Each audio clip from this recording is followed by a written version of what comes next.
Um, I hope so कि everyone would be fine and living their lives in a very good manner. और उम्मीद करता हूँ कि आप लोग जो हैं वो तमाम की तमाम प्रिकॉशंस को फॉलो कर रहे होंगे. बेसिकली जैसे कि आप लोगों को पता है कि हमने ऑनलाइन लेक्चर्स का थोड़ा सा हिसाब किताब करना है, तो I would be very much easy in this lecture to you people. और उसकी सबसे बड़ी रीज़न ये है कि we are going to provide you as much helping material that we could, so that it would be very helpful for you people to understand the topic in a very good manner. For that purpose, me and Madam Sarish has planned this course.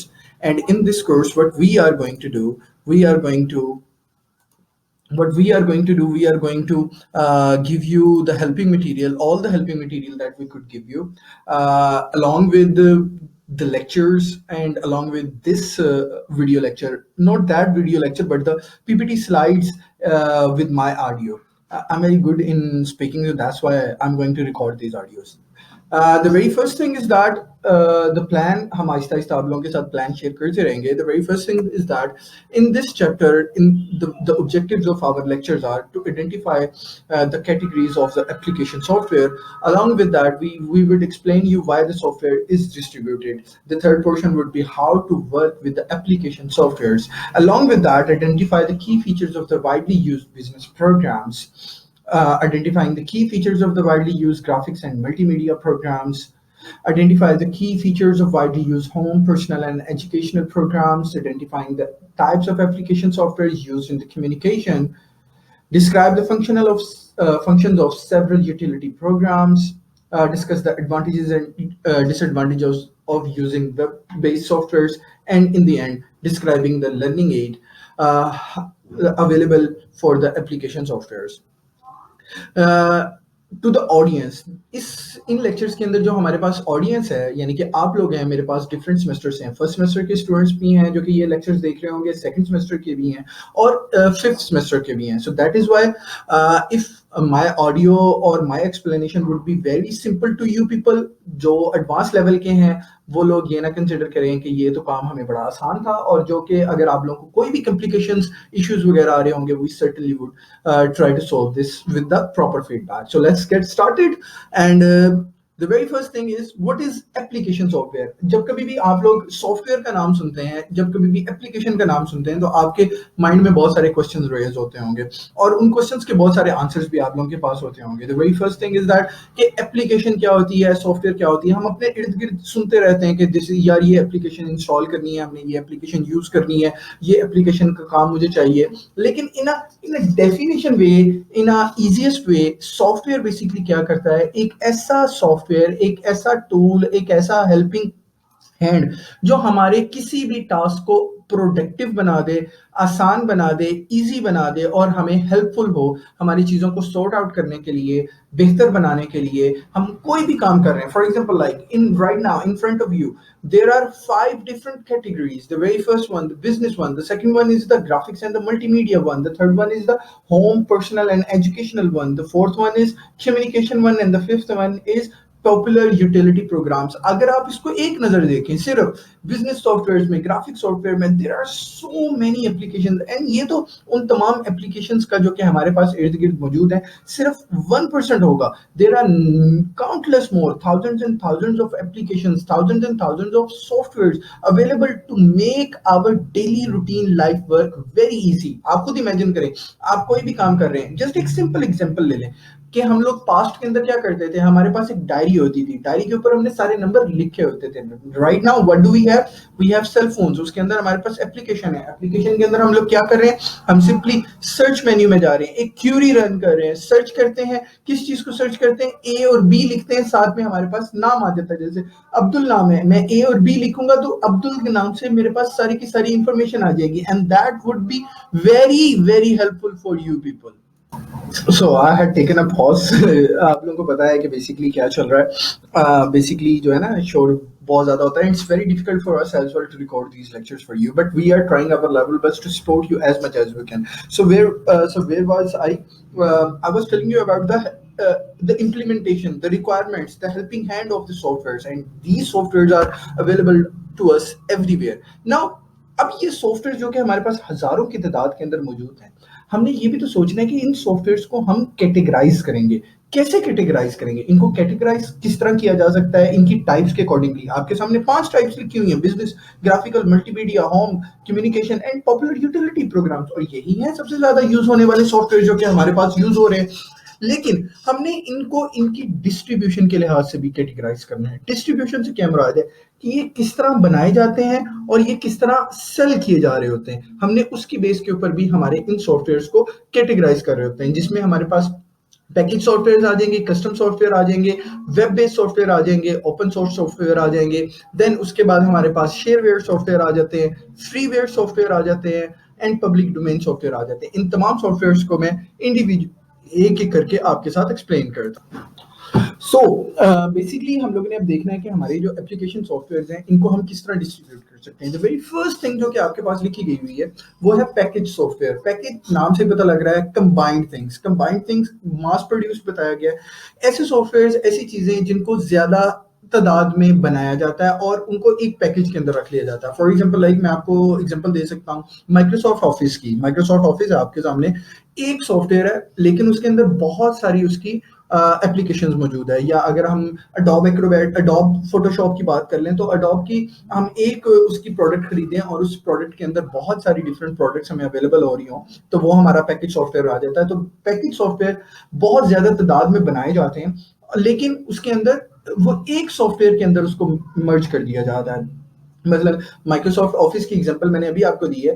Word कितना ज्यादा बनाया जाता है, power point कितना ज्यादा बनाया जाता है, एक्सेल कितने ज्यादा मास प्रोड्यूस किए जाते हैं, लाखों लोगों के लिए, करोड़ों लोगों के लिए उसको प्रोड्यूस किया जाता है, लेकिन वो एक सॉफ्टवेयर के तौर के ऊपर उसको हम सेल करते हैं, तो वो हमारा पैकेज सॉफ्टवेयर है। देन आ जाता है हमारे पास कस्टम सॉफ्टवेयर। अब कस्टम सॉफ्टवेयर हमारे ऐसे सॉफ्टवेयर होते हैं जिन सॉफ्टवेयर को हम स्पेसिफिक पर्पज के लिए यूज कर रहे हैं। हमारे पास millions and millions of custom software available है, और जितनी भी हमारी फ्रीलांसिंग इंडस्ट्री चल रही है जो कि सॉफ्टवेयर डोमेन में है, वो इस कस्टम सॉफ्टवेयर की वजह से चल रही है। मैंने एक ऑर्गेनाइजेशन बनाई है, मेरी ऑर्गेनाइजेशन का कोई एक काम है, तो मैं उस काम को जो है वो परफॉर्म करना चाहता हूं, तो उसके लिए मुझे जो सॉफ्टवेयर चाहिए होगा वो कस्टम सॉफ्टवेयर है। हो सकता है कि वही सेम काम कहीं और पे भी प्रोड्यूस किया जा रहा है, तो मैं उसी सेम सॉफ्टवेयर को यूज कर लूं। लेकिन अगर मैं नहीं करना चाहता यूज, तो मैं सेपरेटली एक अपनी कंपनी, अपनी ऑर्गेनाइजेशन के लिए एप्लीकेशन डेवलप करवाता हूँ, सॉफ्टवेयर डेवलप करवाता हूँ, जो कि मेरा कस्टम सॉफ्टवेयर कहलाता है। देन हमारे पास आ जाते हैं web based software. Web based software हमारे पास ऐसे सॉफ्टवेयर होते हैं जिनको हम लोग इंटरनेट के ऊपर यूज कर सकते हैं। सबसे बड़ी इसकी एग्जांपल मैं आपको दे सकता हूँ गूगल अर्थ, गूगल मैप्स। अगर आप लोग इंटरनेट यूज करते हुए गूगल मैप्स को इस्तेमाल करते हैं, तो ये वेब बेस्ड सॉफ्टवेयर हैं जो कि आपको इंटरनेट के ऊपर अवेलेबल होते हैं। इनको आपको डाउनलोड नहीं करना पड़ता। मैप्स को आपको, जब आप गूगल के ऊपर जाते हैं, वेबसाइट के ऊपर जाते हैं, वहां पे आप जाके मैप्स लिखते हैं तो आपके पास गूगल मैप्स आ जाते हैं। आपको कोई डाउनलोड नहीं करना पड़ा, आपको कोई इंस्टॉल नहीं करना पड़ा, आपको किसी लिहाज से ये कोई सॉफ्टवेयर उसका सेटअप नहीं चलाना पड़ा। लेकिन सिंपली आप क्या कर सकते हैं, उसको किसी वेबसाइट के जरिए एक्सेस कर सकते हैं। मैं एक और एग्जांपल मैं दे देता हूँ, draw.io। जो draw.io है हमारे पास, उसको भी हम इसी पर्पस के लिए यूज कर सकते हैं और तमाम की तमाम हमारी ड्राइंग्स उसमें यूज हो जाती हैं। इसके बाद हमारे पास आ जाते हैं open source software. Open source software ऐसे होते हैं जो कि इंटरनेट के ऊपर अवेलेबल हैं। आप सिंपली क्या करते हैं, उनको डाउनलोड करते हैं, उसके अंदर चेंजिंग्स करते हैं और उसको रीडिस्ट्रीब्यूट कर देते हैं। फॉर एग्जांपल लाइक मैं आपको एग्जांपल अगर दे देता हूँ, लिनक्स और यूनिक्स के शायद नाम आप लोगों ने कभी सुना हो। लिनक्स और यूनिक्स के जो सॉफ्टवेयर होते हैं या वेरिएंट्स होते हैं, वो ऐसे होते हैं जो कि ओपन सोर्स होते हैं। आप जब कभी भी उनके सॉफ्टवेयर, फॉर एग्जांपल लाइक वहां पर एक पेंट का सॉफ्टवेयर अवेलेबल है जो कि लिनक्स के लिए। मैं चाहता हूं कि पेंट के इस सॉफ्टवेयर के अंदर कुछ एडिशनल चीजें आ जाएं। अब एडिशनल चीजें मैं कहता हूं कि कलर्स जो हैं वो डिफरेंट आ जाएं, जो फॉन्ट साइजेस हैं वो और ऐड हो जाएं। लेकिन ऑलरेडी जो मेरे पास अवेलेबल सॉफ्टवेयर है उसके अंदर वो अवेलेबल नहीं है। मैं क्या करता हूं, उसके अंदर मॉडिफिकेशन करता हूं। मॉडिफिकेशन मैं कैसे करूंगा? Obviously through programming, through software development, through code, या किसी सॉफ्टवेयर के जरिए उसके अंदर चेंजिंग्स करता हूं। देन उसको मैंने अपने पास तो यूज कर लिया। देन उसके बाद मैं ये भी चाहता हूं कि इसको डिस्ट्रीब्यूट कर दिया जाए, दुनिया के लिए अवेलेबल कर दिया जाए। तो दोबारा मैं उसको इंटरनेट पोर्टल के ऊपर रख देता हूँ, इंटरनेट पब्लिक इन्वायरमेंट के ऊपर रख देता हूँ, सो दैट के people could also benefit from it. तो इस तरह हम उनको कंटिन्यूस डेवलपमेंट के लिए रख देते हैं। और हमारे पास बहुत सारे सॉफ्टवेयर हैं जिनके वर्जन आते हैं। तो ये जितने भी वर्जन आपके पास आ रहे होते हैं, ओपन सोर्स सॉफ्टवेयर्स के कुछ के पेड होते हैं, कुछ के ओपन सोर्स होते हैं। तो जो ओपन सोर्स से मुराद ये होता है कि हमें उसके लिए कोई पैसे नहीं देने पड़ते। इन सॉफ्टवेयर्स को हमें सिंपली आसानी से इस्तेमाल करते हैं अपने पर्पसेस के लिए फ्री ऑफ कॉस्ट। देन हमारे पास आ जाते हैं शेयरवेयर सॉफ्टवेयर्स। अच्छा, शेयरवेयर नाम से ही पता लगता है कि ऐसे सॉफ्टवेयर्स हैं जो कि पर्पस बेस्ड हैं, लेकिन ये फुली अवेलेबल नहीं होते। इनकी दो डिफरेंट टाइप्स होती हैं। पहली टाइप हमारे पास कैसी है, एक सॉफ्टवेयर ऐसे होते हैं जो कि हमें अवेलेबल होते हैं फुल फ्लेज ट्रायल पीरियड के लिए। मैंने एक एप्लीकेशन यूज की है, उसके तमाम के तमाम फीचर्स मुझे अवेलेबल हैं, लेकिन 7 दिनों के लिए अवेलेबल हैं, 14 दिनों के लिए अवेलेबल हैं, 15 दिनों के लिए अवेलेबल हैं, 30 दिनों के लिए, और उसके बाद मैं उसका कोई भी फीचर यूज नहीं कर सकता अगर जब तक मैं उसको परचेज ना कर लूं। दूसरा, इसकी एक ऐसी टाइप होती है जिसके अंदर लिमिटेड फीचर्स अवेलेबल होते हैं। For example like Microsoft office है, मैंने उसका फ्री वर्जन डाउनलोड कर लिया, मैं उसको यूज करता रहा हूँ। 15 दिनों के बाद उसकी कुछ चीजें मेरे पास अवेलेबल होंगी और कुछ अनअवेलेबल हो जाएंगी, और वो जो अनअवेलेबल होंगी वो मुझे तब तक अवेलेबल नहीं हो सकेंगी जब तक मैं उसको परचेज ना करूं। तो ये कॉपीराइटेड सॉफ्टवेयर है। अच्छा, ये कॉपीराइटेड का मतलब क्या है कि ये प्रोडक्ट जो है ये किसी की लीगल प्रोडक्ट है। मैंने एक प्रोडक्ट बनाई है और उसको मैं लीगल करना चाहता हूं, तो मुझे उसको कॉपीराइटेड करना पड़ता है। कॉपीराइटेड का एक कंप्लीट प्रोसीजर होता है जिसके बाद वो प्रोडक्ट हमेशा के लिए आपके नाम से मंसूब हो जाती है या आपकी कंपनी के नाम के साथ मंसूब हो जाती है। आपको उसमें बेसिकली कोई वो नहीं करना पड़ता, मतलब कि आपको ये नहीं होता कि मेरी प्रोडक्ट चोरी हो जाएगी, मेरी प्रोडक्ट का नाम चोरी हो जाएगा, कोड चोरी हो जाएगा, तो आप फिर उसको कॉपीराइटेड करवा लेते हैं। तो आपकी ये जो सॉफ्टवेयर जो शेयरवेयर के अंदर अवेलेबल होते हैं, वो ऐसे सॉफ्टवेयर जो कि कुछ टाइम के लिए आपको फ्रीली अवेलेबल हैं, but after some time you must have to pay for that to utilize all the functions of that software. Then there comes a freeware softwares. They are the copyrighted softwares, but they are available absolutely free of cost. And then for example, like there is a software like YouTube, there is Facebook, and there are so many other softwares that are available जो कि आप लोग free of cost use कर रहे हैं। Then अगर हम उसकी कोई पैसे नहीं देते, then how does the companies earn from it? आपने देखा होगा बहुत सारी वेबसाइट्स हैं, बहुत सारे सॉफ्टवेयर्स हैं जो कि आपको फ्री ऑफ कॉस्ट आप यूज कर रहे हैं, लेकिन आपको उसके ऊपर एड्स नजर आ रही होती हैं। 30 सेकंड की एड, 15 सेकंड की एड, 1 मिनट की एड। वो जो एड्स होती हैं, तो कंपनीज क्या करती हैं, ऐसे सॉफ्टवेयर डेवलप करती हैं, सॉफ्टवेयर में गेम्स भी आ जाती हैं, ऐसी गेम्स भी डेवलप करती हैं जो कि आफ्टर सम टाइम्स जैसे जैसे आप उसको यूज करते हैं, उसके ऊपर ऑडियंस बढ़ती है, लोग उसके ऊपर एड्स देना शुरू कर देते हैं, और ऑर्गेनाइजेशंस फिर उन एड्स के जरिए कमाना शुरू कर देती है। And then there comes a public domain software जो कि हर किसी के लिए फ्री ऑफ कॉस्ट अवेलेबल हैं, कोई रिस्ट्रिक्शंस नहीं होती। लेकिन ये सॉफ्टवेयर सबसे ज्यादा खतरनाक भी होते हैं। आप इंटरनेट के ऊपर जाते हैं, आप कहते हैं कि मुझे अडोब टू वर्ड का सॉफ्टवेयर चाहिए। आप देखते हैं कि यार ये एक सॉफ्टवेयर पड़ा है, अडोब टू वर्ड में कन्वर्ट कर देता है, यानी कि पीडीएफ टू वर्ड फॉर्म में कन्वर्ट कर देता है। मैं इसको डाउनलोड कर लेता हूँ, फ्री ऑफ कॉस्ट है, कोई पैसे भी नहीं देने, कोई ऐड भी नहीं चल रही, कुछ भी नहीं है। जैसे ही आप उसको डाउनलोड करके इंस्टॉल करते हैं, आपको पता लगता है ओहो मेरी तो फाइल्स करप्ट होना शुरू होगी। तो ऐसे software most of the time क्या होता है, जो कि ना कॉपीराइटेड होते हैं, फ्री अवेलेबल होते हैं, आपको लगता है मेरे काम के भी हैं, वो मोस्ट ऑफ द टाइम आपके लिए मसला क्रिएट कर सकते हैं। So what do I suggest, I suggest कि ऐसे सॉफ्टवेयर्स को डाउनलोड नहीं करना चाहिए। लेकिन ये सॉफ्टवेयर मसलन मैंने डेवलपमेंट सीखी है, मैंने कैलकुलेटर का सॉफ्टवेयर बना लिया, मैंने कोई गेम बना ली है, मैं इंटरनेट के ऊपर फ्री ऑफ कॉस्ट रखना शुरू कर देता हूँ, वो इस कैटेगरी के अंदर आते हैं, और ये कैटेगरी हमारी पब्लिक डोमेन सॉफ्टवेयर होती है। For right now, for the first lecture, आज का हमारा लेक्चर इतना ही था। मैं आप लोगों का फीडबैक का वेट करूंगा।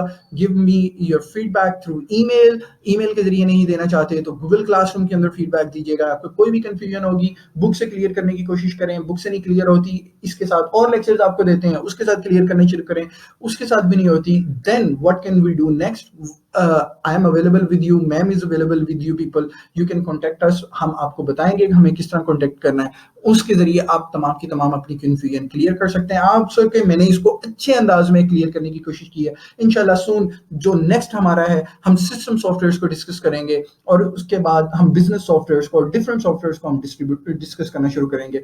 आपको इसको मैं बोरिंग नहीं होने दूंगा, कोशिश करूंगा कि as much interesting it could be for you people. Thank you so much for right now. Over and out from Usman Nasir. And today we are going to talk about the Introduction to Computing Application Software Part 2. Previous section में हम लोगों ने थोड़ा सा objectives के ऊपर नज़र डाली थी। ऑब्जेक्टिव्स के बाद हम लोगों ने जो था देखा था कि एप्लीकेशन सॉफ्टवेयर क्या होता है। ऐसा सॉफ्टवेयर जो कि आपके काम को आसान बना दे। काम कौन सा? कोई भी काम, बिजनेस है, ग्राफिक्स है, home personal education software, communication software, utility program, whatever the software there are, whatever the types there are, जो कि आपके काम को आसान बना दे, वो जो है जी ये हमारे एप्लीकेशन सॉफ्टवेयर हैं। और फिर हमने देखा कि उनकी डिफरेंट टाइप्स हैं। पैकेज सॉफ्टवेयर, जिसकी एग्जांपल दी थी एमएस वर्ड वगैरह, custom software, web based software, open, shareware, freeware, and public domain softwares. Now we're going to talk about them individually. First of all, I'm going to talk about their system softwares. जैसे कि आप लोग picture में से भी अभी देख सकते हैं कि आपके पास इस पिक्चर के अंदर क्या दिखाया गया है। आप देख सकते हैं कि इसमें एप्लीकेशन सॉफ्टवेयर है जो कि माइक्रोसॉफ्ट वर्ड है, और एक प्रिंटर दिखाया गया है, और इनके दरमियान कम्युनिकेशन करवाने के लिए जो सॉफ्टवेयर यूज हो रहा है वो सिस्टम सॉफ्टवेयर यूज हो रहा है। आप लोगों ने एक एप्लीकेशन रन की, फॉर एग्जांपल लाइक मैं एप्लीकेशन अगर रन करता हूँ, मैं एक एप्लीकेशन रन करता हूँ, उसका नाम है एमएस वर्ड ही अगर हम रन करते हैं एमएस वर्ड, मैं एमएस वर्ड अगर रन करता हूँ तो जैसे ही मेरे पास एमएस वर्ड ओपन होता है, ये एमएस वर्ड मेरे पास ओपन हुआ है, ये मेरा बेसिकली एप्लीकेशन सॉफ्टवेयर हो गया। अब इस एप्लीकेशन सॉफ्टवेयर ने कम्युनिकेशन करनी है किसी पेरिफेरियल के साथ। पेरिफेरियल मैं आपको पहले भी बता चुका हूँ, ऐसी वो डिवाइसेस जो कि हमारे कंप्यूटर के मदरबोर्ड के ऊपर डायरेक्टली कनेक्टेड नहीं होती, दीज डिवाइसेस बेसिकली कॉल्ड पेरिफेरियल्स। तो अगर मैंने किसी पेरिफेरियल के साथ कनेक्टिविटी करनी है तो वो पेरिफेरियल मेरी जो होगी हमारे सिस्टम की पोर्ट्स के साथ कनेक्ट हुई हुई है, तो मैं उसको एप्लीकेशन सॉफ्टवेयर और उस पेरिफेरियल के दरमियान जो कम्युनिकेशन हमारे करने के लिए सॉफ्टवेयर यूज हो रहा होगा वो हमारा सिस्टम सॉफ्टवेयर है। फॉर एग्जांपल लाइक मैं कंट्रोल पी की कमांड यूज करता हूँ तो मेरे पास ये एक डायलॉग बॉक्स ओपन होता है।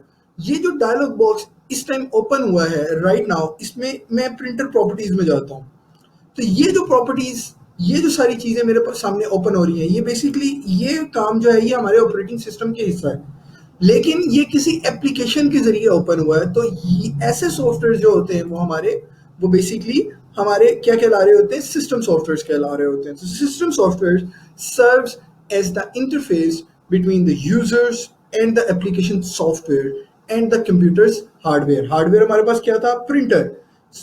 एप्लीकेशन सॉफ्टवेयर हमारे पास क्या था? Microsoft word. तो उसके दरमियान जो कम्युनिकेशन करवाने के लिए सॉफ्टवेयर हमने यूज किया वो कौन सा सॉफ्टवेयर था? वो हमारा सिस्टम सॉफ्टवेयर था। तो आई होप सो कि आप लोगों को ये चीज समझ आ गई होगी। देन थोड़ी सी और एग्जांपल्स देख लेते हैं। अब हमारे पास आ गया है, ये बड़े आसान सी चीज है कि हमने कोई एप्लीकेशन किस तरह स्टार्ट करनी है। अभी मैंने आप लोगों के सामने एप्लीकेशन किस तरह स्टार्ट की थी। सबसे पहले हमने स्टार्ट मेन्यू में जाना है, एप्लीकेशन कौन सी स्टार्ट करनी है। मैं कैलकुलेटर स्टार्ट करना चाहता हूँ तो सिंपली कैलकुलेटर पे क्लिक कर दूंगा। तो that is how simple that is.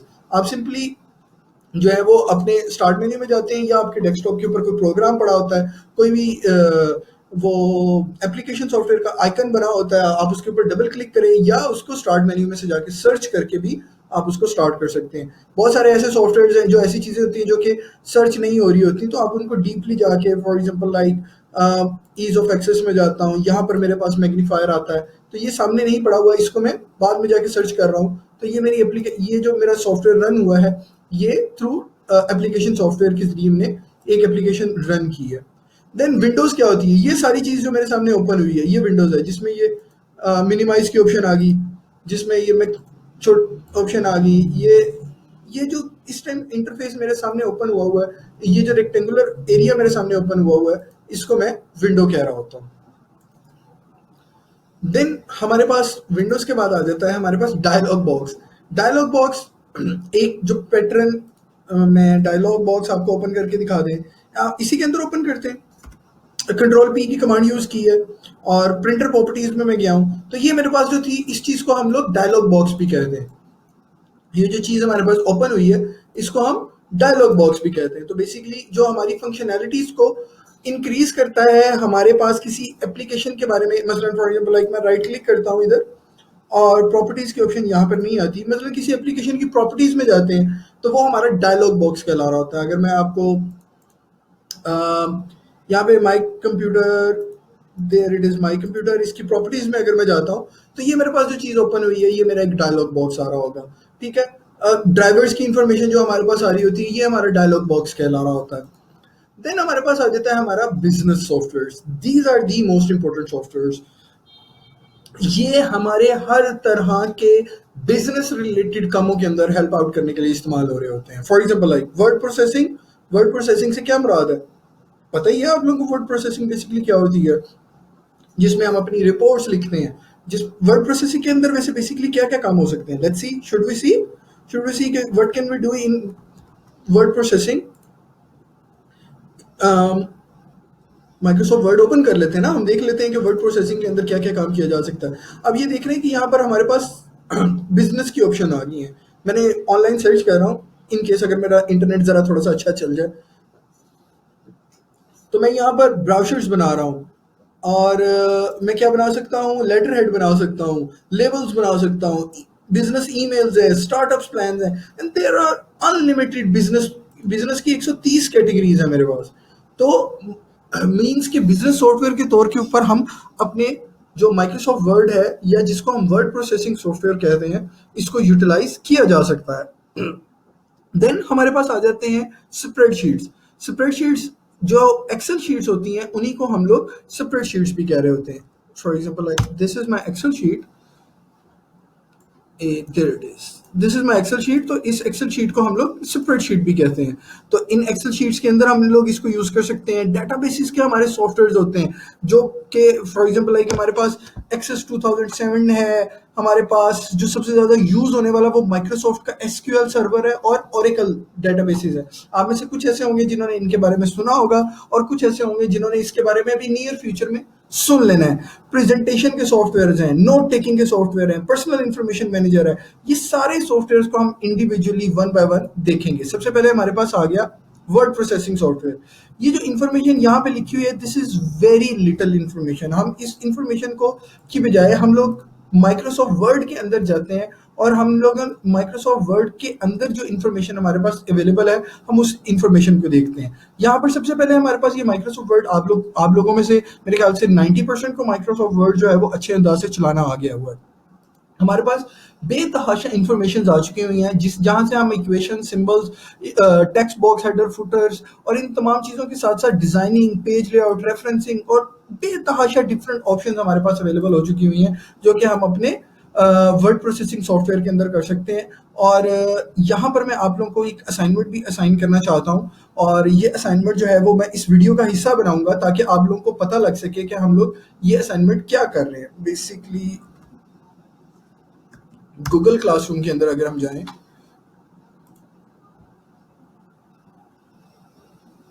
Google classroom के अंदर मैं आप लोगों को ये असाइनमेंट भी असाइन कर देता हूँ। It is very important for you people to have that assignment, या मैं इस वीडियो के बाद में असाइन कर दूँ? नहीं, वीडियो के साथ ही कर दूँ ताकि इस असाइनमेंट की आपको साथ में एक्सप्लेनेशन भी मिल जाएगी, तो it would be very helpful for you to understand it. Basically छोटी छोटी असाइनमेंट्स मैंने आप लोगों को देनी है। इसका नाम होगा असाइनमेंट ऑनलाइन क्लास वीक 1, ठीक है। इंस्ट्रक्शंस में बेसिकली आप लोगों ने करना क्या है, ये असाइनमेंट मैंने आपको, किधर गया हमारा,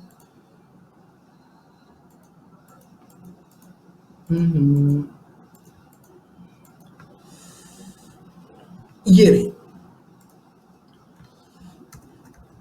give an example, give more than 5 examples of system softwares and also add their screenshots with the help of explanation. Write, make that in Microsoft Word, add कितने 200 वर्ड्स, ठीक है, 200 वर्ड्स, हाँ, it would be very good for you, ठीक है। और इसको मैं जो है वो आपका 3 मार्क्स की रख देता हूँ, ठीक है। और 3 मार्क्स की ये असाइनमेंट हमारी बन जाएगी, बड़ी ज़बरदस्त बन जाएगी। ड्यू डेट इसकी ऑब्वियसली संडे रखूंगा मैं। ये जो हमारा संडे आ रहा है, किधर गया, there it is our Sunday, और टाइम ऑब्वियसली 11:59, और ये मैंने जो सारी क्लासेस हैं उनके साथ शेयर कर दी हैं।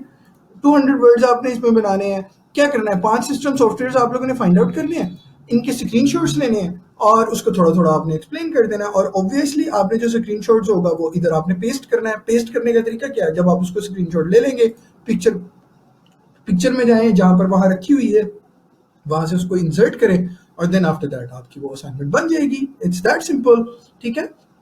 इसमें कोई कन्फ्यूजन हो तो अपने सीआर से कह लें और इसके अलावा भी मैं आपको बताऊँगा कि हम कन्फ्यूजन को क्लियर करने का तरीका क्या है हमारे पास, ठीक है? I am going to assign you.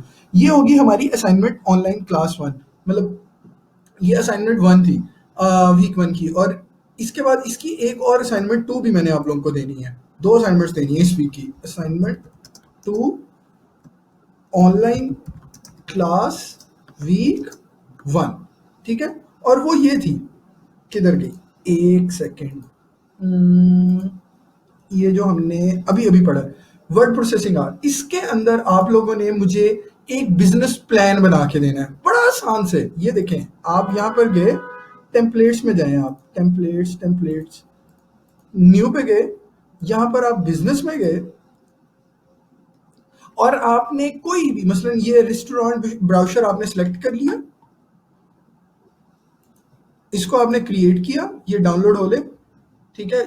Internet अगर मेरा अच्छा आ रहा होता है, आप इसको सेलेक्ट करें और आप अपना एक रेस्टोरेंट का नाम सोचें, इसके अंदर उसका कंटेंट लिखें और एक प्यारा सा मुझे ब्राउज़र बना के आप मुझे वो सेंड कर सकते हैं। या इसके अलावा आप कोई और बिज़नेस करना चाहते हैं, कोई भी एक बिज़नेस प्लान, सिंपली कोई आपके ज़हन में ऑनलाइन क्लासेस का बिज़नेस प्लान आप देख लें, कोई टूल का, कोई सिमुलेशन का, जो आपके ज़हन में आता है, आप इसको जो है वो जहाँ-जहाँ पर चेंजिंग करने की ऑप्शन हमें दी गई है, आप उसको चेंज करें और प्यारा सा आपने एक बिज़नेस प्लान बनाना है, इसको सेव करना है और आपने मुझे सेंड कर देना है। ठीक हो गया? ये कोई इतनी कॉम्प्लिकेटेड इन्फॉर्मेशन तो नहीं है ना? तो मैं यहाँ पे लिखता हूँ, make a business plan in MS word by taking help from the templates and submit it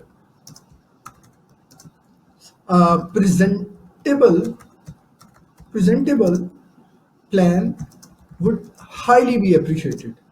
ठीक हो गया? तो it would be very good for you people. मतलब ये हमारा 3 नंबर का ये भी हो जाएगा, इसको भी मैं एक संडे, मतलब हमारी एक एक्टिविटी भी होगी, मज़े की एक्टिविटी होगी ना, आप लोगों की थोड़ी सी इसके साथ अटैचमेंट भी हो जाएगी कोर्स के साथ और हमारी ये असाइनमेंट भी जो है वो सबमिट हो जाएगी। बैकग्राउंड वॉइसेस जो रक्षे गुजर रहे हैं, इनको इग्नोर करिएगा, काम के ऊपर आप लोगों ने फोकस करना है। So let's back to the topic. तो वर्ड प्रोसेसिंग सॉफ्टवेयर थे, देन हमारे पास आ जाती हैं हमारे बिजनेस सॉफ्टवेयर के अंदर जो वर्ड प्रोसेसिंग सॉफ्टवेयर है, इसकी बहुत सारी डिफरेंट ऑप्शंस हैं। ऑटो करेक्ट आप लोगों को पता है, ऑटो फॉर्मेट आप लोगों को पता है, आप लोगों ने यूज किया हुआ है। कोलैबोरेशन से मुराद ये है कि हम अपनी फाइल्स दूसरों के साथ। इंट्रोडक्शन टू कंप्यूटिंग लेक्चर, और आज हम पार्ट 3 जो लेक्चर का है उसको डिस्कस करने जा रहे हैं। लास्ट टाइम हम लोगों ने बेसिकली क्या लेक्चर के अंदर देख चुके हुए हैं, हम बिजनेस सॉफ्टवेयर्स के हवाले से देख सके, हम एप्लीकेशन सॉफ्टवेयर्स को देखा, हमने सिस्टम सॉफ्टवेयर्स को देखा, हमने देखा कि सॉफ्टवेयर्स हमारे लिए किस तरह हेल्पफुल हो सकते हैं। अब हम बिजनेस सॉफ्टवेयर्स को देख रहे थे और ज़रा थोड़ा सा बिजनेस सॉफ्टवेयर्स को कंटिन्यू करते हैं। तो बिजनेस सॉफ्टवेयर्स में सबसे पहले जो हम लोगों ने माइक्रोसॉफ्ट वर्ड को डिटेल में देखा था और उसकी मैंने 1-2 असाइनमेंट्स भी आप लोगों को दी थी राइट नाउ। और हाँ, एक और चीज़, रीडिंग असाइनमेंट्स मैंने आप लोगों को दी थी कि माइक्रोसॉफ्ट वर्ड की जो रीडिंग असाइनमेंट्स हैं, इस हवाले से मैंने आप लोगों से डिस्कशन भी करनी है। जैसे थिसॉरस है, मैक्रोज है, स्मार्ट टैग्स हैं, ट्रैकिंग चेंजेस हैं, इस तरह की चीज़ें जो कि आप लोगों को नहीं पता, आप लोगों ने इसके बारे में लाजमी इंफॉर्मेशन कलेक्ट करनी है और फिर देन हम इसको म्यूचुअल अंडरस्टैंडिंग के तहत जो है वो डिस्कस करेंगे। ठीक हो गया? अच्छा, सबसे पहले आज हमारा जो है टॉपिक का स्टार्ट वो बेसिकली स्प्रेडशीट सॉफ्टवेयर से है। स्प्रेडशीट सॉफ्टवेयर ऐसे सॉफ्टवेयर्स हैं, ऑब्वियसली आप लोगों ने बहुत ज़्यादा वो यूज़ किए होंगे जिसमें we people use the softwares in a form of rows and columns. The biggest example of it is Microsoft Excel. ये आप लोगों के सामने Excel की एक शीट में ले आता हूँ अगर, तो ये Excel की एक शीट है हमारे पास, जिसको अगर हम लोग देखें तो यहाँ पर हमारे पास ये रोज आ रही, कॉलम्स आ रहे हैं और इसी तरह हमारे पास नंबर ऑफ रोज आ रही होती हैं। इसके अंदर हम परफॉर्मेंस को कैलकुलेट करने के लिए, यूज़ करने के लिए, एप्लीकेशंस की कैलकुलेशंस वगैरह करने के लिए, डाटा स्टोरेज के लिए, मैनेजमेंट के लिए हम इसको यूज़ कर रहे होते हैं। इसके अंदर नीचे ये देख सकते हैं कि इसमें कुछ कोड्स और कुछ फार्मूलाज लिखे गए हुए हैं और इन फार्मूलाज को अगर आप देखें तो इसमें A1 लिखा हुआ है। A1 से मुराद ये है कि जब मैं कभी इस कॉलम के ऊपर क्लिक करता हूँ तो ये मेरा A1 कॉलम हो जाएगा। A है और यहाँ से ये 1 है, तो this would be my A1 column. वो कह रहा है A1 plus B2 into C12। ठीक है, मैं A में कोई एंट्री करता हूँ 8, B में एक एंट्री करता हूँ 10। मैं इन दोनों को और ऊपर ये वाला फॉर्मूला लिखता हूँ A1 प्लस B2। ओ ये तो मैंने, ये देखिए एक सेकेंड, ये यहाँ गलत हो गया, यहाँ पे भी गलत हो गया, B2 है। ठीक है, B2 है, तो this would be R B and that would be R2।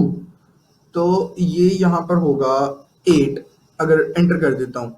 ठीक है, क्योंकि ये सेकंड रो है हमारी और ये हमारा बी कॉलम है, तो this will be our B2। इन दोनों को अगर हम A1 को और B2 को, वो कहता है कि आपने प्लस करना है और उसके बाद उसको C12 में आपने मल्टीप्लाई करना है, देन इसके बाद ये वाला एक फॉर्मूला है, आपने इसको एग्जीक्यूट करना है और देन वो जो दोनों का आंसर आ रहा होगा उसको आपने सम करके इस वाले में C12 में एंड Y112 में।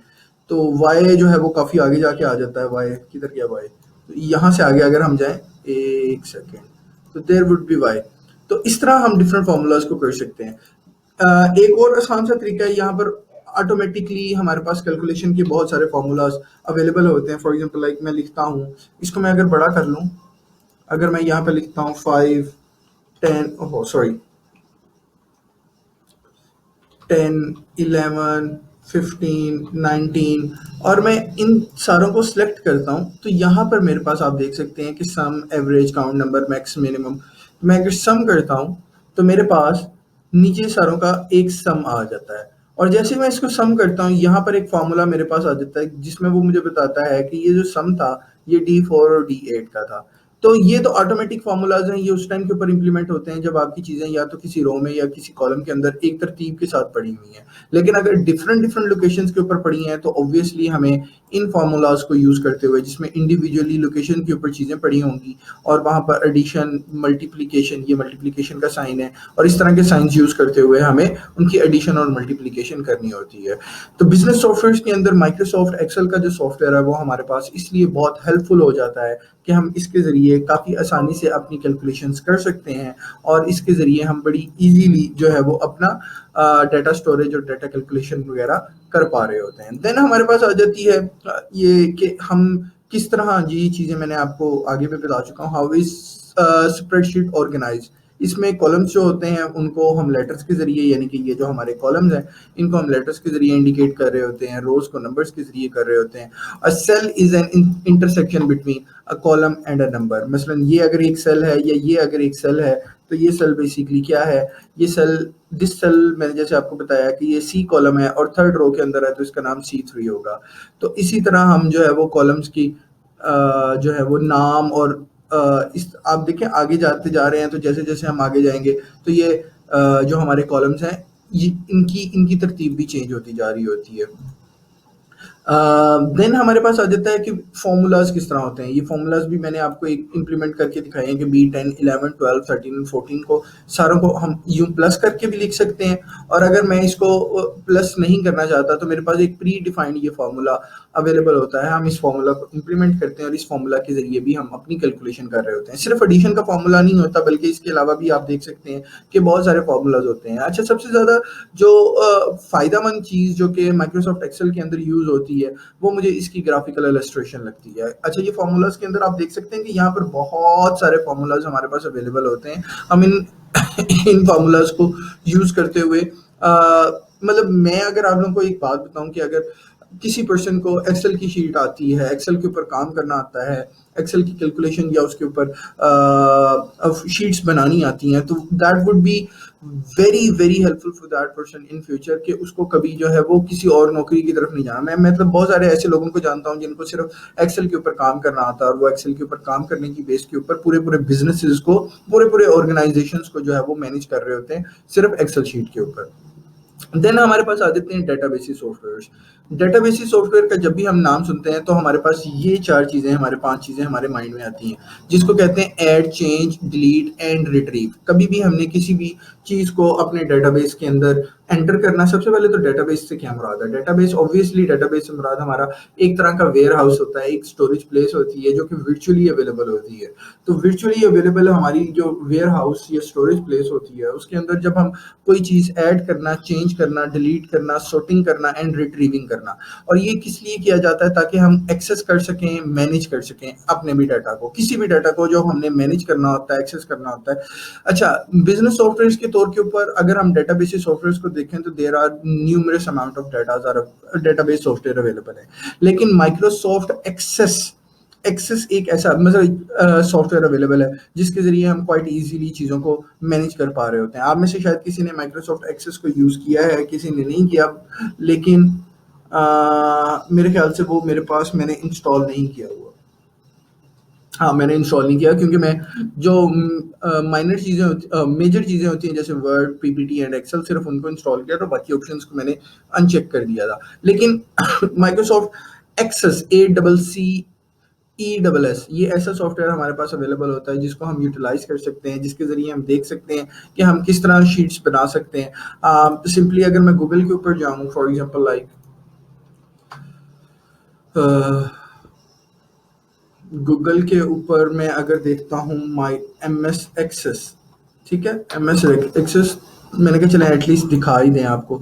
बहुत सारों ने तो देखा हुआ है, यूज़ किया हुआ है, लेकिन जिन लोगों ने नहीं देखा हुआ या जिन लोगों को इस चीज़ का आइडिया नहीं है, तो इस तरह का बेसिकली हमारे पास एक सॉफ्टवेयर होता है जिसके अंदर आप लिस्टिंग कर सकते हैं, एंट्रीज कर सकते हैं, उनके रिलेशनशिप डायग्राम्स बना सक रहे होते हैं, and there are numerous amounts of information that is available in that. और ऑब्वियसली आपको पता है, ये देखें ना, ये एक है जिसमें हमने पूरी ईयरली सेल रिपोर्ट जो है वो अपने सॉफ्टवेयर के अंदर प्रिपेयर की हुई है। तो बेसिकली माइक्रोसॉफ्ट एक्सेस सॉफ्टवेयर का काम भी यही होता है, जिसके अंदर हम लोग टेबुलर फॉर्म के अंदर डाटा को अरेंज कर रहे होते हैं, कॉलम्स होते हैं, रोज होती हैं, जिसके जरिए हम लोग तमाम की तमाम इंफॉर्मेशन हमारे सॉफ्टवेयर के अपडेट कर रहे होते हैं। अब इसमें से हम सॉफ्टवेयर एक्सट्रैक्ट किस तरह करते हैं? जिन लोगों ने तो ये डेटाबेसेस का कोर्स पढ़ लिया हुआ, उन लोगों को तो ऑब्वियसली इस लफ्ज़ से आगाही है जिसको क्यूरीज कहते हैं, और जिन लोगों ने नहीं पढ़ा उन लोगों को सिंपली मैं बता दूं कि जैसे आप मोबाइल फ़ोन के अंदर सर्च बार में जाते हैं और वहाँ पे जाके आप ऑप्शन कॉन्टैक्ट बुक में जाके वहाँ पर सर्च बार में जाके आप अपना नाम लिखते हैं या किसी का नाम लिखते हैं जिसको आप फाइंड आउट करके कॉल करना चाह रहे हैं।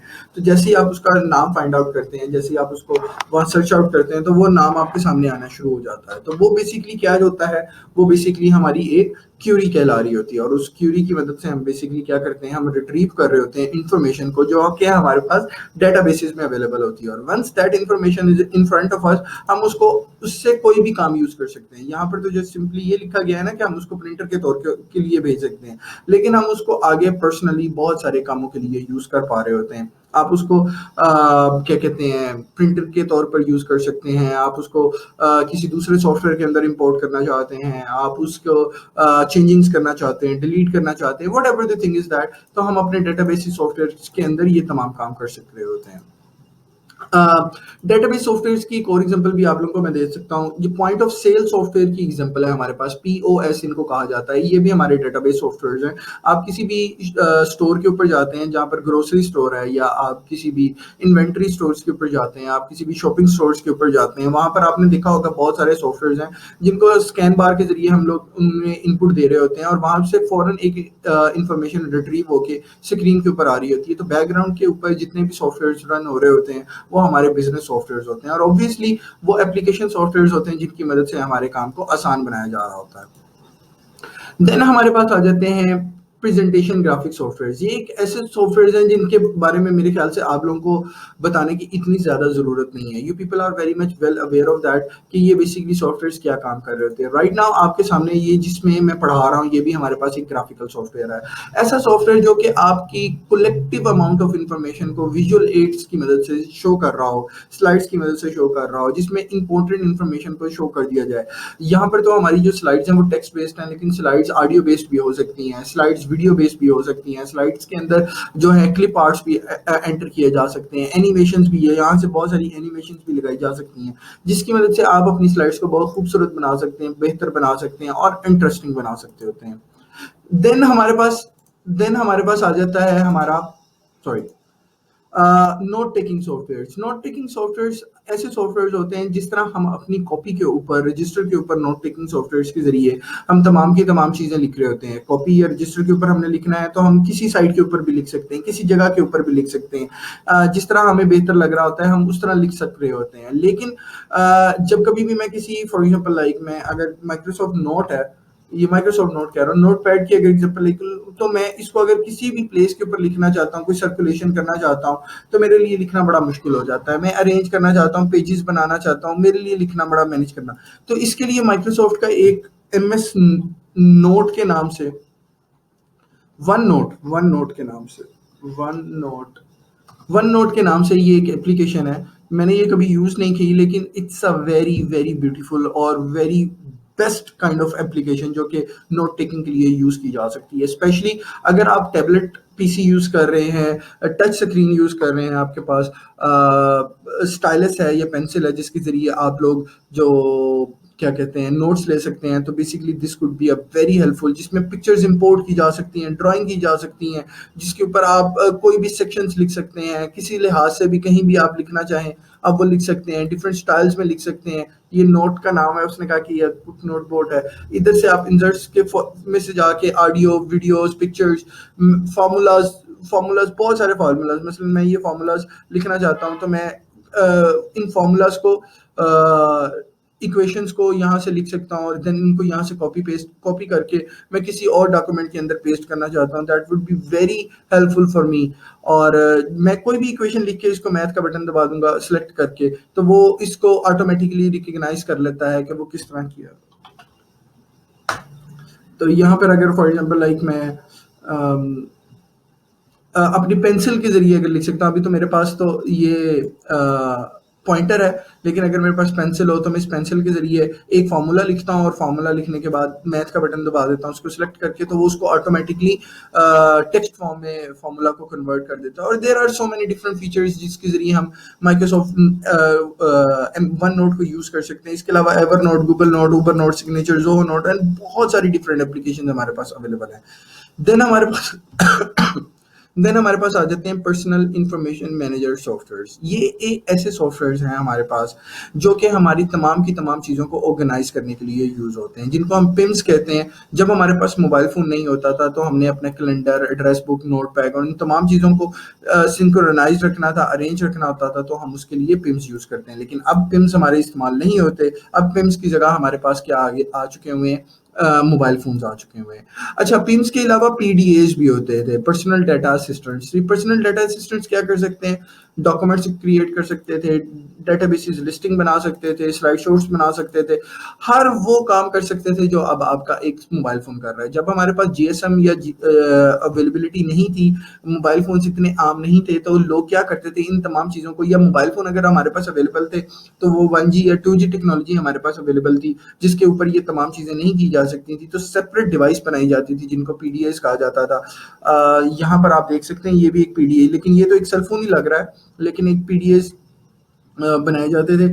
और इन पीडीएस की मदद से जो है वो हम लोग, अगर हम पीडीएस को सर्च कर लेते हैं, चलो हमारे पास इंटरनेट अवेलेबल है, ये देखिए हमारे पास पीडीएफ अवेलेबल होते थे जिनके ज़रिए हम लोग बहुत सारे, अब आप देख सकते हैं कि ये एक तरह से ये this is the biggest example of a PDF, जिसके अंदर आप देख सकते हैं कि बहुत सारी एप्लीकेशंस हैं, लेकिन यहाँ पर आप देख सकते हैं कि कॉल की ऑप्शन भी है। तो पहले जब हमारे पास कॉल की ऑप्शन नहीं होती थी तो हम पीडीएफ को यूज़ किया जा रहा होता था। तो ये डिफरेंट वर्जन्स के होते हैं, हैंड हैंडल होते हैं, विंडो बेस्ड होते हैं। और हाँ, विंडो बेस्ड तो मैंने खुद भी यूज़ किया हुआ है, ठीक है। ये कंप्यूटर्स अगर मैं क्लिक करूँ तो ये विंडो बेस्ड भी होते थे, जिसमें माइक्रोसॉफ्ट विंडोज़ का एक वर्जन जो था वो इंस्टॉल कर दिया जाता था। इनके साथ पेन्स भी अवेलेबल हुआ करते थे, तो ये हमारी हेल्पिंग के लिए इस्तेमाल होते थे। देन हमारे पास आ जाते हैं सॉफ्टवेयर सूट। शुरू में हमने पैकेज सॉफ्टवेयर की बात की थी, तो वही पैकेज सॉफ्टवेयर जो होते हैं वो हमारे एक तरह से सॉफ्टवेयर सूट्स होते हैं, जिसके अंदर एक ही सॉफ्टवेयर के अंदर हमारे पास लार्जर अमाउंट ऑफ इंफॉर्मेशन आ जाती है। वो लार्जर अमाउंट ऑफ इंफॉर्मेशन किस फॉर्म में होती है, वो हमारा, अगर मैं बिजनेस सॉफ्टवेयर ले रहा हूँ तो बिजनेस सॉफ्टवेयर के 3-4 किस्म के सॉफ्टवेयर, यानी कि इनपुट वाला सॉफ्टवेयर, आउटपुट वाला सॉफ्टवेयर, स्टोरेज वाला सॉफ्टवेयर। अगर मैं माइक्रोसॉफ्ट ऑफिस की बात कर लूँ तो राइटिंग के लिए सॉफ्टवेयर, अरेंजिंग के लिए सॉफ्टवेयर, डेटाबेसेस के लिए सॉफ्टवेयर, एक्सेल के लिए सॉफ्टवेयर, प्रेजेंटेशन के लिए सॉफ्टवेयर। तो ये सारी चीज़ें मिलकर हमारा एक सॉफ्टवेयर सूट बनाती है। मैंने एक बिज़नेस स्टार्ट किया, मेरे बिज़नेस के अंदर 5-6 किस्म के सॉफ्टवेयर यूज़ होने, तो मैं किसी एक कंपनी को कहता हूँ कि यार मुझे अपना एक पैकेज दे दें, जिस तरह आप मोबाइल के एसएमएस पैकेज ले रहे होते हैं, जिसमें आपको हाइब्रिड पैकेज होता है, इंटरनेट भी मिलता है, एसएमएस भी मिलता है, कॉल भी मिलती है। तो इस तरह मैं ऑर्गेनाइजेशन से बेसिकली पैकेज ले लेता हूँ, जिसको मुझे सॉफ्टवेयर सूट कहते हैं, और वो मुझे लोअर कॉस्ट में मिल रहा होता है और ईज़ी ऑफ यूज़ होता है। Project management software, the best kind of a software, सबसे ज़्यादा यूज़ होने वाले सॉफ्टवेयर्स हैं। मैं आपको इसकी एक एग्जांपल देता हूँ, एमएस प्रोजेक्ट। मैं इसके ऊपर खुद काफ़ी काम कर रहा होता हूँ। ये प्रोजेक्ट 2016 के नाम से ये है। इसके ऊपर गैंट चार्ट्स वगैरह बन जाते हैं, पूरे प्लान्स बन रहे होते हैं, पूरी की पूरी वर्किंग बन रही होती है कि किस तरह आप लोगों ने काम करना है, किस तरह के रिसोर्सेज हैं, किस डेट से किस डेट तक काम होना है। ये मैं मसलन फॉर एग्जांपल लाइक मैंने एक रिसर्च प्रोजेक्ट का गैंट चार्ट बनाया था, तो मैंने बताया था कि ये 10 दिनों के लिए बैकग्राउंड रिसर्च करूंगा, इस तारीख से इस तारीख तक होगा, रिक्वायरमेंट एनालिसिस है। आगे फ्यूचर के अंदर जब आप लोगों ने प्रोजेक्ट्स करने हैं तो अपने पूरे के पूरे प्रोजेक्ट्स के प्लान्स देने होंगे। वो जो पूरे प्रोजेक्ट्स के प्लान है वो इस फॉर्म में आप दे रहे होते हैं। इसके अलावा इसमें रिसोर्सेज ऐड किए जा सकते हैं, रिपोर्ट्स जनरेट की जा सकती हैं, कॉस्टिंग की, रिसोर्सेज की, डैशबोर्ड से मराद ये है कि आपने विजुअलाइजेशन करवानी है, और बहुत सारी डिफरेंट चीज़ें होती हैं। ऑब्वियसली ये टूल्स जो होते हैं बेसिक लेवल के ऊपर तो हम लोग यूज़ कर रहे होते हैं, एडवांस लेवल के ऊपर तो बिजनेसेस के अंदर यूज़ होते हैं। तो इस तरह के जो टूल्स होते हैं जो कि हमारे पूरे का पूरा काम को मैनेज करने के लिए इस्तेमाल करते हैं। मैं इसकी एग्जांपल दे देता हूँ कि मैंने एक बिल्डिंग बनानी है, और उस बिल्डिंग बनाने के लिए मैंने उसकी कंस्ट्रक्शन का एक बिजनेस प्लान बनाना है। तो बिजनेस प्लान बनाने के लिए मुझे पूरा बताना पड़ेगा कि मैंने जो है वो कितने दिनों में बनाना है, कैसे बनाना है, कितने दिन उसकी जो है वो नींवें खुलेंगी, कितने दिन खुदेंगी, कितने दिन लगेंगे, कि मुझे ईंटें चाहिए, कितना ये।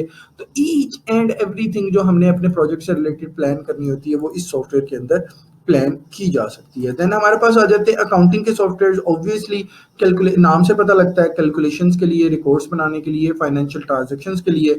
और ये बेसिकली हमारे अकाउंटिंग के सॉफ्टवेयर होते हैं। इन ये किस टाइप के होते हैं? ये हमारे पास कस्टम सॉफ्टवेयर होते हैं। कस्टम सॉफ्टवेयर क्यों होते हैं? आपने बैंक्स वगैरह में देखा होगा, बैंक्स की जो ऑर्गेनाइजेशंस वगैरह होती हैं वहां पर आपने देखा होगा कि बहुत सारे सॉफ्टवेयर होते हैं जिसके अंदर हम लोग ये अकाउंटिंग की रिपोर्ट्स निकाल रहे होते हैं, वीकली रिपोर्ट्स निकाल रहे होते हैं। तो ये सारे बैंक्स जो हैं वो अपने लिए सेपरेट सॉफ्टवेयर बना रहे होते हैं अकाउंटिंग के पर्पस के लिए, अकाउंट्स की डिटेल अपडेट रखने के लिए, एम्प्लॉयज़ को देखने के लिए, मैनेज करने के लिए। तो वो सारे के सारे हमारे अकाउंटिंग के सॉफ्टवेयर ना सिर्फ बैंक्स के अंदर यूज होते हैं, बल्कि बहुत सारी डिफरेंट ऑर्गेनाइजेशंस हैं जो कि अपने एम्प्लॉयज़ का डाटा या इनपुट आउटपुट जो कि इन्वेंट्री का डाटा, वो सारा का सारा अकाउंट्स उसके रखना चाहते हैं, क्योंकि अकाउंट्स डिपार्टमेंट के बगैर तो कोई भी बिजनेस चल ही नहीं सकता। वो पूरी इनवाइसिंग जितनी भी कर रहे होते हैं, सेल्स के ऑर्डर कितने जनरेट हुए हैं, सेल्स कितनी हो चुकी हुई हैं, कितना हमारे पास पीछे वेयर हाउस में सामान पड़ा हुआ है, वो सारी की सारी डिटेल्स हमारी हमारे अकाउंटिंग सॉफ्टवेयर के जरिए मैनेज की जा रही होती हैं। देन हमारे पास आ जाते हैं हमारे डॉक्यूमेंटेशन मैनेजमेंट सॉफ्टवेयर। तक आप इस चैप्टर के अंदर बिजनेस सॉफ्टवेयर्स को, एप्लीकेशन सॉफ्टवेयर्स को, राइटिंग के लिए सॉफ्टवेयर, डिज़ाइनिंग के लिए, ड्राइंग के लिए, नोट टेकिंग के लिए, कम्युनिकेशन के लिए, प्लान्स के लिए, और बहुत हर तरह की डिफरेंट एप्लीकेशंस के लिए आप सॉफ्टवेयर्स को देख सकते हैं। अच्छा, सॉफ्टवेयर्स की कुछ टाइप्स में से एक जो आज हम डिस्कस करने जा रहे हैं उनको कहते हैं एंटरप्राइज कंप्यूटिंग सॉफ्टवेयर्स। बहुत बड़ी-बड़ी ऑर्गेनाइजेशंस हैं, ऑर्गेनाइजेशन के अंदर न्यूमरस यूनिट्स होते हैं। अगर हम एग्जांपल ले लें होंडा की, तो होंडा के बहुत सारे यूनिट्स हैं, तो उन यूनिट्स के अंदर बहुत सारी एप्लीकेशंस होती हैं, और वो बहुत सारी जो एप्लीकेशंस होती हैं, बहुत सारी जो फील्ड्स होती हैं, बहुत सारी जो डोमेन्स होती हैं, उन तमाम की तमाम डोमेन्स, एप्लीकेशन और फील्ड्स को टैकल करने के लिए हम लोगों को सॉफ्टवेयर्स की ज़रूरत पड़ती है। फॉर एग्जांपल लाइक यहाँ पर अगर हम देखें तो कुछ डिपार्टमेंट्स बताए गए हैं। ह्यूमन रिसोर्सेज जहाँ पर हायरिंग की जाती है, अकाउंटिंग जहाँ पर अकाउंट्स का हिसाब किताब कर, इंजीनियरिंग जहाँ पर कोई चीज़ डिज़ाइन की जाती है, मैन्युफैक्चरिंग बनाई जाती है, मार्केटिंग बेचने की टेक्निक्स होती हैं, सेल्स बेची जाती है, डिस्ट्रीब्यूशन बेचने के बाद जो आगे फील्ड जो कवरेज दी जाती है उसे डिस्ट्रीब्यूशन कहते हैं। देन कस्टमर सर्विस, ऐसी सर्विस जो कि परचेज करने के बाद हमारे कस्टमर्स को दी जाती है। और आईटी यानी कि उन तमाम पूरी की पूरी कंपनी के अंदर जितना भी आईटी मैनेजमेंट का हमारा काम होता है। तो आप देख सकते हैं किसी भी स्मॉलर ऑर्गेनाइजेशन या बिगर ऑर्गेनाइजेशन के अंदर जो कि मैन्युफैक्चरिंग से रिलेटेड है, कोई चीज़ बनाने से रिलेटेड है, कोई फैक्ट्री कह लें, कोई कारखाना आप कह लें, तो वहाँ पर इस तरह के सॉफ्टवेयर्स की हमें ज़रूरत पड़ती है जो कि ये तमाम की तमाम फैसिलिटीज़ हमें प्रोवाइड कर रहे हों। तो ऐसे सॉफ्टवेयर जो कि हमारी इन तमाम फंक्शनैलिटीज़ को परफॉर्म कर रहे होते हैं उनको हम एंटरप्राइज कंप्यूटिंग सॉफ्टवेयर्स कहते हैं। देन हमारे पास आ जाते हैं कुछ ग्राफिकल के सॉफ्टवेयर्स। ग्राफिकल सॉफ्टवेयर्स ऑब्वियसली आजकल आप सबसे ज़्यादा जो ग्राफिकल सॉफ्टवेयर्स देखते हैं जिनमें आप लोगों ने अडोब के नाम सुने हुए हैं, फोटोशॉप्स के नाम सुने हुए हैं। इसके अलावा बहुत सारे डिफरेंट सॉफ्टवेयर्स हैं जो कि हमारे पास अवेलेबल होते हैं, जिनके ज़रिए हम लोग ना सिर्फ डिज़ाइनिंग कर रहे होते हैं बल्कि एडिटिंग कर रहे होते हैं, क्रिएशन कर रहे होते हैं, हम प्रिंटिंग कर रहे होते हैं, फ़ोटो एडिटिंग कर रहे होते हैं, मिक्सिंग कर रहे होते हैं, और उनकी कुछ टाइप्स जो कि अब मैं आपके साथ आगे डिस्कस करता हूँ। जैसे सबसे पहले ग्राफिक्स और मल्टीमीडिया सॉफ्टवेयर्स में कैड के सॉफ्टवेयर्स जिनको कहा जाता है कंप्यूटर एडेड डिज़ाइन सॉफ्टवेयर्स। ये ऐसे सॉफ्टवेयर्स हैं जिन सॉफ्टवेयर्स की एक बारीकी का हमें ख्याल रखना पड़ता है। इन सॉफ्टवेयर्स के अंदर जो डिज़ाइनिंग करनी होती है उसकी बारीकी का हमें ख्याल रखना पड़ता है। फॉर एग्जांपल लाइक मैं अगर जैसे कि फिगर के अंदर दिखाया गया है कि एक कैड सॉफ्टवेयर के ऊपर इंजन डिज़ाइन किया जा रहा है, तो इंजन की पूरी 3D मॉडलिंग की गई हुई है। उसका एक-एक पॉइंट मैं बल्कि इस हद तक अगर मैं जाऊँ तो ये गलत नहीं होगा कि एक पेच जो हम लोगों ने लगाना होता है, एक जो नट होल हम लोगों ने डिज़ाइन करना होता है, वो भी इन सॉफ्टवेयर्स के अंदर डिज़ाइन किया जाता है। तो ये सॉफ्टवेयर्स बहुत ज़्यादा हेल्पफुल होते हैं किसी भी इंजीनियरिंग डेवलपमेंट के अंदर। देन हमारे पास आ जाते हैं पब्लिशिंग सॉफ्टवेयर। ऑब्वियसली आप लोगों ने देखा होगा ऑनलाइन सॉफ्टवेयर्स आपको बहुत सारे नज़र आ रहे होंगे जो कि पब्लिशिंग पर्पज़ के लिए आप लोग इस्तेमाल भी करते होंगे। और इसके अलावा जैसे फॉर एग्जांपल लाइक ब्लॉगिंग वगैरह करते हैं, बहुत सारे लोग जो कि फ्रीलांसिंग के अंदर हैं उन लोगों को बहुत सारे ऑनलाइन सॉफ्टवेयर्स का पता होगा जो कि जहाँ पर ब्लॉग्स होते हैं, जहाँ पर जैसे अगर मैं इसकी कोई एग्जांपल आपको दे सकूँ, अम, अगर ऑनलाइन को आप अगर रहने भी दें तो आप बेसिकली ऑनलाइन रिसालों की अगर आप एग्जांपल देख लें, ऑनलाइन अगर आप टेक्स्ट पढ़ रहे हैं, वेबसाइट्स के ऊपर आप देख रहे हैं, तो बहुत सारी ऐसी एप्लीकेशंस होती हैं जो कि आपको आपके कंप्यूटर के ऊपर रीडिंग को आसान बना देती है, सोफिस्टिकेटेड बना देती है, जिसमें आप सर्चिंग बहुत आसानी से कर सकते हैं, आप ग्राफिकली उसको बहुत बेहतर तरीके से देख पा रहे होते हैं। तो ऐसे सॉफ्टवेयर जो कि आपके कंप्यूटर के ऊपर पढ़ने के एक्सपीरियंस को बेहतर बना रहा होता है, जैसे ऑनलाइन अखबार पढ़ते हैं आप लोग, तो वो आपके डेस्कटॉप पब्लिशिंग सॉफ्टवेयर के अंदर इंक्लूड हो रहा होता है। देन हमारे पास आ जाते हैं paint and editing software. I guess every single one of you is very much aware of these kind of softwares, and these softwares are the very basics one, जिसके अंदर हम लोगों ने बहुत माइनर लेवल के ऊपर अगर कोई चीज़ें ड्रॉ करनी है, एडिटिंग करनी है, तो हम लोग इस पे कर सकते हैं। लेकिन जब when we go towards the professional level of photo editing, then we have these softwares which are basically the professional photo editing softwares in which you design up very artistic views and digital photographs, and same you can save that into multiple formats ताकि आप इसको future के अंदर use कर सकें। Then हमारे पास softwares में से ऑब्वियसली एक ऐसा सॉफ्टवेयर जो कि आजकल सबसे ज़्यादा इस्तेमाल होता है, and that is the video editing and audio editing software. आप लोगों ने देखा होगा जो हमारी आजकल सोशल मीडिया के ऊपर मीम्स बहुत ज़्यादा आ रही होती हैं, तो वो मीम्स डिज़ाइन करने के लिए, बनाने के लिए, उसमें ऑडियोज़ ऐड करने के लिए, निकालने के लिए, साउंड इफ़ेक्ट्स डालने के लिए, विजुअलाइजेशन इफ़ेक्ट्स डालने के लिए, पिक्चर्स इफ़ेक्ट्स डालने के लिए, and there are numerous amount of things that you people can do in video and audio editing softwares. And then obviously if you are using these softwares for a professional purposes, if you are designing a sound, if you are making a music, if you are composing a symphony, then you must need a authoring software, multimedia authoring software. You just need a software and nothing else, and you can compose a complete song. आजकल जितने भी songs और ये वो सब कुछ हमारे design हो रहे हैं, ठीक है, वो बेसिकली इस तरह के सॉफ्टवेयर्स के अंदर ही डिज़ाइन हो रहे हैं। Then there comes the web page authoring softwares. Now you people knows that website making a website is not a difficult job. You have so many softwares for that, where you just need to add your things, and customizable websites are available to you, जिनको हम draft भी कह सकते हैं कि वो available होती हैं हमारे पास। We just simply need to add the things and videos, audios, animation, graphical images and the text into that, and these softwares, online softwares, applications make your website in a very beautiful manner. Then there comes some facilitation for communication softwares, like you use softwares for every single purposes that is basically being mentioned into that. And for example, like for email, for web browsing, for chat rooms, for conferencing, for every single purpose you are using the softwares. FTP is a file transfer protocol. For example, like you are sharing the website, the data using ShareIt. The protocol that is working behind in ShareIt is called file transfer protocol, in which you would be able to share your files, complete file from one end to another end. Then there comes the utility programs. Utility programs are the kind of a program that facilitates, what does it facilitates? The existing working operating system को facilitate करने के लिए हमारे जितने भी softwares use हो रहे होते हैं वो हमारे यूटिलिटी सॉफ्टवेयर्स कहलाते हैं. And you people are somehow to some extent are aware of these softwares. These softwares are very important for the working, for effective working of your operating system, और operating system को ये बहुत अच्छे अंदाज में बेहतर बना देते हैं.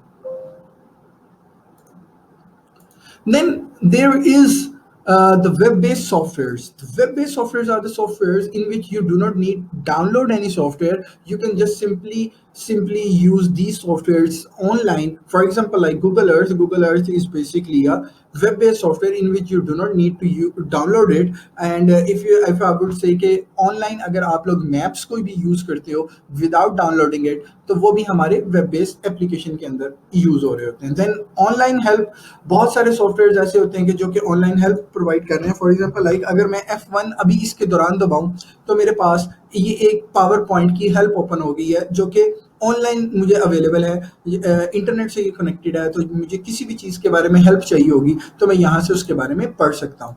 लेकिन बहुत सारे ऐसे सॉफ्टवेयर्स भी हमारे पास अवेलेबल होते हैं जिनमें ऑफलाइन हेल्प भी होती है. एक ऑनलाइन हेल्प होती है, ऑफलाइन हेल्प भी हमारे पास अवेलेबल होती है. ऑफलाइन हेल्प के अंदर हम लोग क्वाइट ईजीली जो है वो जो पहले से डिफाइंड सॉफ्टवेयर के अंदर चीज़ें होती हैं उसको फाइंड आउट कर सकते हैं. इसके अलावा बहुत सारी ऐसी वेबसाइट्स होती हैं कि जो जैसे ही हम क्लिक करते हैं हेल्प के ऊपर वो हमें कोई ना कोई वेबसाइट की तरफ ले जाते हैं और उस वेबसाइट के ऊपर वहाँ पर हमारे पास बहुत सारी हेल्पिंग मटेरियल अवेलेबल होता है. ये तमाम चीज़ें जो कि हैं, फॉर एग्जांपल लाइक ड्राइवर्स अगर आप लोगों ने डाउनलोड करने हैं, वो कोई इंस्टॉलेशन नहीं आप लोगों को हो रही, टेक्निकल गाइडेंस चाहिए होती है, तो हमारे पास वेब बेस्ड हेल्प अवेलेबल होती है. हम सॉफ्टवेयर्स के बारे में बुक्स, वेबसाइट, स्कूल्स वगैरह से पढ़ रहे होते हैं और जिस तरह के अभी मैं आप लोगों को पढ़ा रहा हूँ, this is a distance learning web based training, जिसमें घर बैठे हुए आप ऑनलाइन तमाम की तमाम एप्लीकेशन, जैसे मैं अभी एक सॉफ्टवेयर यूज़ कर रहा हूँ जिसके ज़रिए मैं रिकॉर्डिंग कर रहा हूँ, एक सॉफ्टवेयर यूज़ कर रहा हूँ जिसके ज़रिए मैं डाटा अपलोड कर रहा हूँ, एक सॉफ्टवेयर यूज़ कर रहा हूँ एप्लीकेशन सॉफ्टवेयर जिसके जरिए मैं आपको मैसेज कर रहा हूँ, एक एप्लीकेशन सॉफ्टवेयर है जिसके जरिए आप उसको व्यू कर रहे हैं, एक एप्लीकेशन सॉफ्टवेयर जिसके जरिए आप असाइनमेंट्स बना रहे हैं. This is all in a web based training included into that and we are at a very distance place, so it is basically a distance learning. So this was all from my side into this chapter.